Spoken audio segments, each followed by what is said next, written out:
Day care surgery पढ़ना है। क्या होता है day care surgery? Admitted and discharge within 12 hour day. 12 घंटा के अंदर में एडमिट करना है और डिस्चार्ज भी कर देना है। एक दिन में काम तमाम हो जाता है। पेशेंट जो है आता है और सर्जरी करा के चला जाता है। सिलेक्शन क्राइटेरिया क्या क्या होता है इसमें?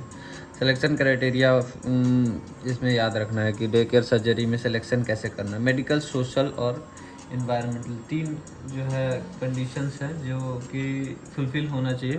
मेडिकल, सोशल और सर्जिकल, 3 कंडीशंस हैं जो कि फुलफ़िल होना चाहिए सर्जरी करने के लिए, ठीक है।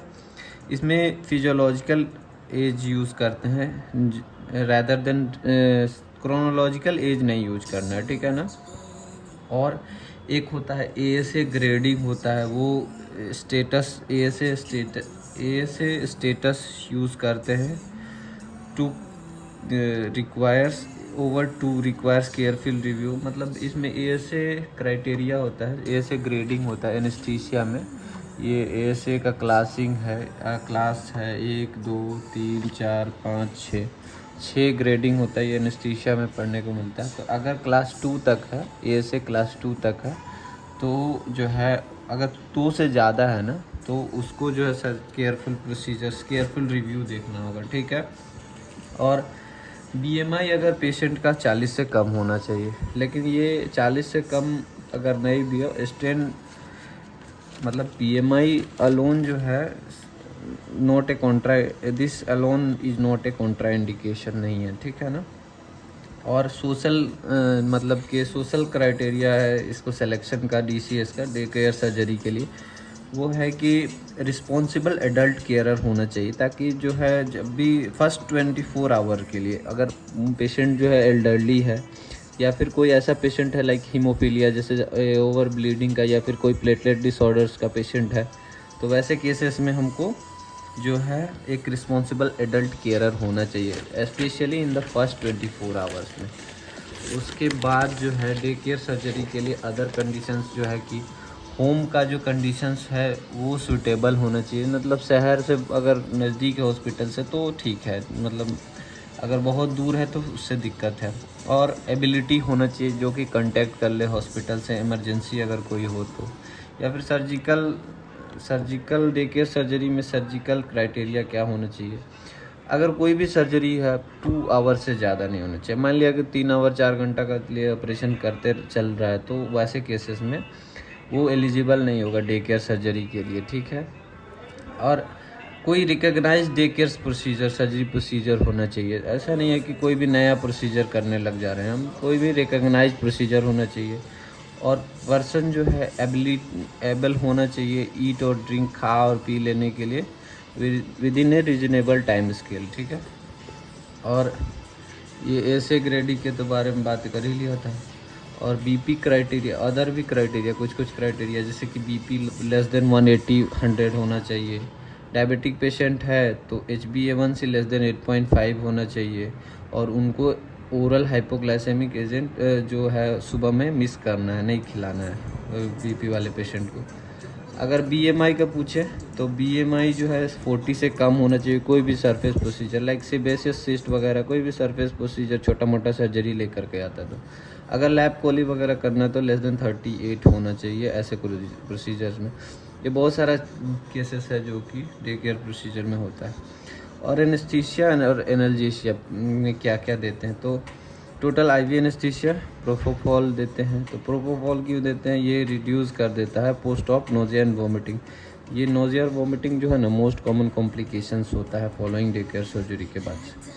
और एनाल्जेसिया दर्द का पेन मैनेजमेंट के लिए ये बुकुवा कैन देते हैं। लॉन्ग एक्टिंग होता है, गुड पेन रिलीफ होता है, लेकिन इसका एक टॉक्सिसिटी भी है, कार्डियोटॉक्सिक भी होता है बुकुवा। और पोस्ट ऑपरेशन के बाद कॉम्प्लिकेशंस क्या क्या हो सकता है? हिमरेज है जो कि मोस्ट कॉमन कॉम्प्लिकेशंस है। हिमरेज में बहुत तरह का, इमीडिएट हिमरेज हो सकता है, रिएक्शनरी हिमरेज हो सकता है, और एक लेटर स्टेज में भी हिमरेज होता है, ठीक है ना, कॉम्प्लिकेशंस में। नेक्स्ट है कि पोस्ट ऑपरेशन, ये जो है मोस्ट कॉमन कॉम्प्लिकेशन है जिसमें आपको रिक्वायर री एडमिशन होता है। और नेक्स्ट है post of nausea and vomiting है, जो कि मोस्ट कॉमन कॉम्प्लिकेशन है। इसके लिए एप्फेल स्कोर आता है, फीमेल से एप्फेल स्कोर इस तरह का होता है, लेकिन इसको भी पढ़ने का ज़रूरत नहीं है, ठीक है ना। नेक्स्ट है discharge criteria. Day care patients है तो उसका डिस्चार्ज क्राइटेरिया क्या क्या। तो सबसे पहले तो वाइटल स्टेबल होना चाहिए, बीपी, पल्स वगैरह सब कुछ, सेचुरेशन, ऑक्सीजन सेचुरेशन, ये सब नॉर्मल होना चाहिए एटलीस्ट 1 आवर के लिए। अगर पेशेंट जो है ओरिएंटेड होना चाहिए टाइम प्लेस पर्सन को लेकर के, और कंट्रोल, पेन कंट्रोल होना चाहिए एडिक्वेट, उसको ज़्यादा दर्द नहीं होना चाहिए। ओरल सप्लीमेंट, ओरल एनर्जेसिया पे शिफ्ट हो जाना चाहिए, जैसे जो भी एरल टैबलेट होता है, डिक्लोफेनाक वगैरह, ट्रामाडोल वगैरह, और ट्रामाडोल तो इंजेक्शन जनरली देते हैं। और अंडरस्टैंड, समझदार होना चाहिए how to use those oral analgesia, ठीक है। एबिलिटी होना चाहिए ताकि वो ड्रेस और वॉक कर सके अगर अप्रोप्रिएट जगह है तो। मिनिमल नोजिया, वोमिटिंग और डिजीनेस होना चाहिए, ठीक है ना। और ओरल फ्लूइड्स दे दिया होना चाहिए। अगर डे केयर सर्जरी करा दिया पेशेंट का, उसके बाद ओरल फ्लूइड दे दिया, उसके बाद ही डिस्चार्ज करना है। और मिनिमल ब्लीडिंग रिस्क होना चाहिए और वुंड ड्रेनेज होना चाहिए। ऐसा नहीं है कि बहुत ब्लीडिंग हो रहा है और डिस्चार्ज कर दिया पेशेंट को। पेशेंट एटलीस्ट पास करना चाहिए यूरिन। और रिस्पॉन्सिबल एडल्ट तो होना चाहिए, take them to the home, written verbal instructions given about the post of care. कैसे केयर करना है उसके लिए एक तो बता देना है मुंह से, उसके बाद एक रिटन इंस्ट्रक्शंस भी दे देना है ताकि कोई दिक्कत नहीं हो। और उसको पता होना चाहिए पेशेंट को कब आना है फॉलोअप के लिए। मान लिया कि 15 दिन, या हेड इंजरी के केसेस में 15 दिन के बाद देते हैं। और कोई इमरजेंसी कॉन्टैक्ट नंबर सप्लाई करना चाहिए। इतना काम कर लेना है। Thank you. एक होता है ईरास प्रोटोकॉल, होता है enhanced recovery after surgery. Surgery के बाद इन्हांस्ड रिकवरी हो उसके लिए एक प्रोटोकॉल हम लोग फॉलो करना होता है, सर्जन लोग फॉलो करते हैं, जिसकी वजह से इन्हांस्ड रिकवरी हो। तो उसके लिए पेशेंट काउंसलिंग, प्री ऑप मतलब ऑपरेशन से पहले, इंट्रा ऑपरेटिव, ड्यूरिंग ऑपरेशन, और पोस्ट ऑपरेटिव यानी कि ऑपरेशन के बाद। तो प्री ऑप में क्या क्या है, पेशेंट का काउंसलिंग एंड एक्सपेक्टेशंस क्या है, ये सब काउंसलिंग कर लेना है। और एक अवॉइड करना है मैकेनिकल बाउल प्रिपरेशंस में। जैसे कि पहले बोला जाता है था कि जो है बाउल वॉश करना है, लेकिन बाउल वॉश करने का एक प्रॉब्लम था कि फ्लूइड एंड इलेक्ट्रोलाइट इम्बैलेंस हो जाता था। जब मैकेनिकल बाउल प्रिपरेशन करते थे, बाउल वॉश कराएंगे अगर पेशेंट का, तो ऐसे केसेस में फ्लूइड एंड इलेक्ट्रोलाइट इम्बैलेंस का चांसेस होता था, इसीलिए अवॉइड करना है, इसको बाउल वॉश नहीं कराना, ठीक है ना। सॉलिड्स जो है प्रायर टू, मतलब 6 घंटा पहले तक सॉलिड्स फूड कोई भी दिया जा सकता है, लेकिन लिक्विड जो है अप टू 2 आवर्स तक क्लियर लिक्विड्स दिया जा सकता है। कार्बोहाइड्रेट रिच क्लियर लिक्विड्स दिया जाता है, जो कि इम्प्रूव आउटकम होता है उसके वजह से, ठीक है। और नुस्खा, पैरासीटामोल, प्रीगैबलिन जो है, ये सब ट्रीटमेंट देते हैं, ठीक है।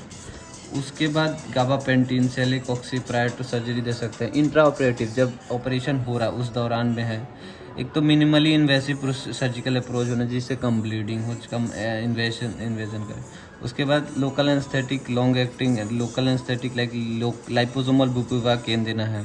पेशेंट को वार्म रखना है, हाइपोथर्मिया से बचाना है, आईवी फ्लूइड मेंटेनेंस रखना है सर्जरी के दौरान, और प्रोफाइलैक्सिस देना है। एटलीस्ट 2 क्लासेस ऑफ मेडिकेशंस देना है जो कि नोजिया वोमिटिंग को प्रिवेंट करने के लिए, लाइक टोराडोल इफ एप्रोप्रिएट। अगर पोस्ट ऑफ में जो है पेशेंट है तो उसको ओपियोइड्स के बदले जो है एनसेड्स देना है, लाइक एसिटामिनोफेन पेन किलर के लिए, और गाबापेंटिन या इस तरह का पैरासीटामोल दे सकते हैं। ओपियोइड्स अगर ब्रेक थ्रू पेन है, बहुत ज़्यादा दर्द हो रहा है, वैसे केसेस में पोस्ट ऑपरेटिवली ओपियोइड्स वगैरह दिया जाता है। रेगुलर डाइट है, अगर 24 घंटा में स्टार्ट कर देना है, डिसकंटिन्यू करना है आईवी फ्लूइड्स जो है 24 आवर्स के अंदर में, और चला देना है पेशेंट को 24 आवर्स के बेसिस में, और ड्रेन्स रिमूव कर देना है अर्ली। जो भी ड्रेन लगा रहता है, जैसे कोरुगेटेड ड्रेन, कोई सा भी ड्रेन लगा रहता है, उसको अगर पेशेंट को डिस्चार्ज करना है जल्दी से तो उसको रिमूव करना होगा। Thank you.